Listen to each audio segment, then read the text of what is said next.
장애인 문화복지신문 제313호 제8면 기사입니다. 아이스하키 선수들의 눈과 건강, 성남 센트럴안과와 연세스타병원이 지킨다. 2022년 베이징 동계 패럴림픽을 3개월 남짓 앞두고 대한장애인 아이스하키 협회 회장 정영우, 각 국가대표 선수들의 눈과 건강을 지키기 위해 지정병원 업무협약 (마우)을 체결했다. 지정병원으로는 성남 센트럴안과 원장 김영준, 박상준와 연세스타병원 병원장 권오룡이 선정됐다. 지난 24일 수정구 신흥역에 위치한 연세스타병원에서 진행된 협약식에는 2018 평창 동계 패럴림픽 동메달 획득의 주역이자 국가대표팀의 사령탑인 한민수 감독이 참석해 자리를 빛냈다. 또한 대표팀의 간판 스타 이준용 선수, 박정배 사무국장 등 협회 임원들과 연세스타병원 권오룡 병원장, 성남 센트럴안과 김영준 원장 등 병원 관계자들이 함께 모여 선수들을 위한 의료 서비스 제공에 대해 논의하고 올림픽 준비에 여념이 없는 대표팀을 격려하는 뜻깊은 시간을 가졌다. 이날 협약식에서 아이스하키가 워낙에 격렬한 운동이다 보니 눈이 나빠도 안경을 쓸 수가 없고 허리나 손목 등 부상도 많은 편이라고 말문을 연 한민수 감독은 오늘 이 협약식을 계기로 대표 선수들 개개인의 안전과 건강을 더 꼼꼼하게 신경 쓰고 챙기겠다. 눈질환부터 척추, 관절까지 그야말로 전문적인 토탈 의료 케어를 받을 수 있는 지정병원이 생겨서 안심되고 든든하다고 전했다. 평소 한민수 감독의 팬이었다고 밝힌 연세스타병원 권오룡 병원장은 아이스하키 국가대표팀 여러분들의 건강을 책임지게 돼서 큰 영광으로 생각한다.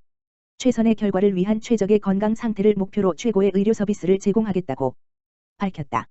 이날 맺은 의료 업무 협약의 주요 내용은 대한장애인 아이스하키 협회 회원과 선수, 그 가족들의 눈앤드 건강을 위한 최선의 진료 서비스 및 다양한 의료편의 제공 상호 발전을 위한 구체적인 방안 모색 및 활발한 교류 정보 교환 및 인적 네트워크 구축 등이다. 우리나라에서는 1998년에 처음 시작되어 2006년 장애인 체육회 창립을 계기로 새롭게 재정비된 장애인 아이스하키 대표팀은 이후 약 15년 동안 3차례의 동계 패럴림픽에 참가했으며 2018년 평창 동계 패럴림픽에서는 값진 동메달을 획득하고 세계 랭킹 3위를 기록하는 등 매우 괄목할 만한 성장을 이루고 있다. 행복한 노후, 지역별 어르신 욕구에 부응한 성남시 노인종합복지관 특화사업 발표.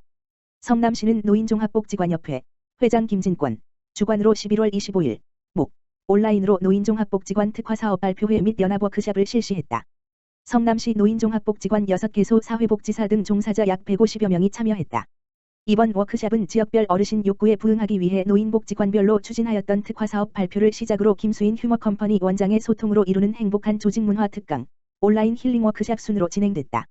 특화사업 발표회에서는 6개소에서 올 한 해 동안 지역별 특성에 맞게 추진하였던 특화사업 중 1개의 사업에 대해 추진 결과 및 성과를 발표하고 그에 대한 피드백을 나누는 시간을 가졌다. 분당 노인종합복지관은 어르신이 예술 분야 재능을 활용한 1 온라인 멘토링 자원봉사활동 랜선 멘토링, 수정 노인종합복지관은 긍정적 노인 인식 형성 도모를 위한 노인권익 증진사업 인권업, 수정 중앙 노인종합복지관은 웰다잉 교육 및 집단 상담 프로그램 내 인생 별과 가치, 중원 노인종합복지관은 소통하는 리더들의 세대통합 나눔 프로젝트 소리통, 판교 노인종합복지관 복지관 물품 키트를 대여해드리는 집 앞까지 배달해주는 복지관 배달의 복지, 황송 노인종합복지관은 스스로 건강관리를 할 수 있도록 지원하는 내 건강은 내가 지킨다. 100세 장수 만세를 특화사업으로 운영해왔다.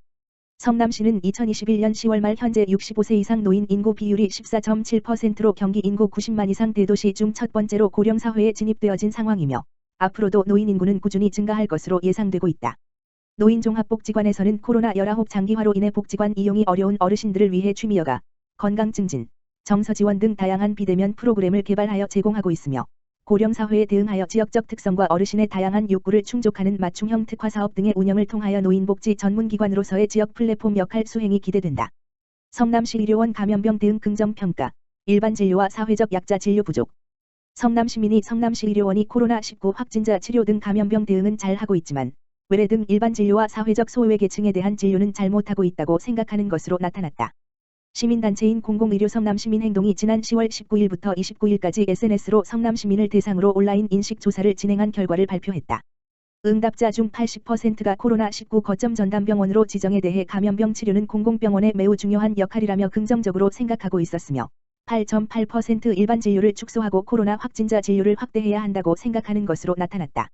코로나 확진자 진료를 축소하고 일반 진료를 확대해야 한다는 의견은 11%에 불과했다. 공공병원의 가장 중요한 역할은 감염병 대응 36.6%, 독거노인 등 사회소외계층 진료 33%라 생각하고 있었다. 현재 성남시 의료원이 가장 잘하고 있는 부분은 응답자의 47.7%가 감염병 대응이라 답했으며 외래 등 일반 진료 23%, 사회적 소외계층 진료 22%, 시민의견 수렴 18%, 응급실 14% 순으로 부정적인 평가가 많았다. 성남시 의료원이 코로나19 확진자 진료뿐만 아니라 시민 대상으로 외래 등 일반 진료를 하고 있다는 사실을 알지 못하는 시민도 있었다. 많은 시민이 취약계층과 서민을 위한 병원이 되어 주기를 기대했으며 성남시 의료원 설립 역사를 다시 한번 생각해 달라는 의견도 많았다. 성남시 의료원은 코로나 팬데믹 이후 지난해 2월 23일 감염병 전담치료병원으로 지정되었고 지난해 7월 28일 정식 개원했다. 지난해 12월 코로나19 거점 전담병원으로 지정되었고 현재는 중증 코로나 확진자 치료에 집중하고 있으며 일반 진료도 병행하고 있다. 공공의료 성남시민행동은 성남시 의료원 건립과 개원을 위해 활동해온 의료 공백 해소를 위한 성남시립병원 설립운동본부를 계승하고 공공의료 강화와 성남시민의 건강권 향상 그리고 의료원의 경영과 운영에 시민의 참여를 보장하는 활동을 하고 있는 시민단체이다. 시흥시 LH 하중지구 고령자복지주택 건설 위해 맞선 시흥시 시장 임병택 가 25일 서울시 중구 힐튼 호텔에서 LH 사장 김현준와 함께 하중지구 A-2BL 고령자복지주택 공동 추진을 위한 업무 협약을 체결했다. 고령자복지주택은 만 65세 이상 저소득 어르신들의 건강, 생활 환경을 고려해 무장애 설계가 적용된 노인 맞춤형 주택으로 주거지 내에서 노인복지 서비스를 이용할 수 있도록 주택과 노인복지 서비스를 복합 제공하는 공공임대주택이다. 이번 업무 협약은 지난 5월 국토교통부 주관 2021년 고령자복지주택 공모사업에 선정되면서 이루어졌다. 이에 따라 시흥시 하중지구 A-2BL의 고령자복지주택 100호 및 1,500 규모의 사회복지시설이 들어설 전망이다. 업무 협약으로 시흥시는 단지 내 복지시설 설치 운영 관리 등을 관리하고 LH는 하중지구 A-2BL 고령자복지주택 사업의 기획과 주택 설계 시공, 준공 등 관리 업무를 상호 협력해 추진하기로 했다. 한편 2019년부터 입주한 은계지구 고령자복지주택 거주 어르신의 경우 만족도가 매우 높은 것으로 나타나 이번 하중지구 고령자복지주택 건설에도 기대를 모으고 있다. 시 관계자는 이번 협약으로 권역별 균형 있는 노인복지 인프라를 구축해 지역의 많은 어르신들께 양질의 노인복지 서비스를 제공할 수 있게 됐다고 전했다. 시흥지역건축사회 주거위기 아동가정에 쾌적한 보금자리 마련 시흥지역건축사회 회장 이성원 이하건축사회의 희망나눔봉사단이 지난 23일 정왕지역 아동주거 환경 개선 사업에 앞장서 지역 내 본보기가 되고 있다. 정왕동에 위치한 주거 취약 아동가구를 방문한 건축사회는 도배 장판 교체 공사로 재능기부 봉사활동을 펼치며 쾌적한 주거 환경 개선에 힘을 모았다. 건축사회는 올해 2월 정왕지역 아동주거 환경 개선을 위한 후원금 1천만 원을 기탁해 시흥주거복지센터에서 주거 취약 아동가구 주택 개선 사업 봉사활동을 펼쳐 지금까지 총 8가구 이웃들의 건강한 삶을 응원했다. 지난 1993년에 창립해 71명의 회원들이 활동 중인 건축사회는 시흥지역 안전관리자문단, 시흥시 정왕지구 단위계획 재정비 시민계획단, 시흥시 건축위원회 위원 활동을 이어왔다. 이 밖에도 알콩달콩 사회주택 건축설계 재능기부와 입주민소통방 기자대 지원을 비롯해 건축문화재 후원금 기탁 등의 다양한 사회공헌 활동을 전개하고 있다. 이성원 시흥지역건축사회장은 건축사회의 마음과 정성으로 5년째 실천 중인 나눔 활동으로 주거 취약계층의 쾌적한 보금자리 마련에 보탬이 될 수 있기를 바란다는 따뜻한 마음을 전했다. 최정인 시흥시 주택과장은 단계적 일상회복, 위드 코로나과 주거 환경 개선 봉사활동을 통해 따뜻한 보금자리에서 아동이 건강하게 생활할 수 있기를 바란다며 지역 사회공헌 사업에 적극 참여하고 있는 시흥지역건축사회에 진심으로 감사드린다고 화답했다. 시흥시 달리는 국민신문고 운영 시흥시 시장 임병택 가 오는 12월 16일 시흥시청 글로벌센터에서 달리는 국민신문고 이동신문고를 운영해 시민들의 고충 해결에 나선다. 시흥시 국민권익위원회가 주관하는 달리는 국민신문고는 분야별로 구성된 전문조사관들이 지역을 방문해 주민들의 고충과 애로사항을 직접 청취하고 현장 처리가 가능한 민원은 해결 방안을 모색하는 현장 중심 민원해결 상담 제도이다. 이번에 시행하는 달리는 국민신문고는 국민권익위원회 및 협업기관인 고용노동부, 대한법률구조공단, 서민금융진흥원, 한국사회복지협의회, 한국국토정보공사, 한국소비자원 등 6개 기관 약 15명의 조사관이 방문해 코로나19에 많은 어려움을 겪는 취약계층, 소상공인 자영업자의 고충 민원을 해소해 시민 돕기에 힘을 쏟을 예정이다.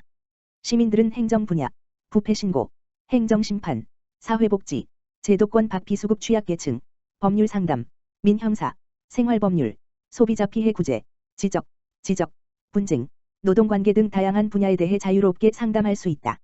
이번 달리는 국민신문고, 이동신문고는 시흥시민뿐만 아니라 인근 부천시, 안산시, 광명시, 안양시 시민도 상담을 원하면 누구나 전자우편으로 사전 상담 접수 및 당일 현장 접수로 참여할 수 있다.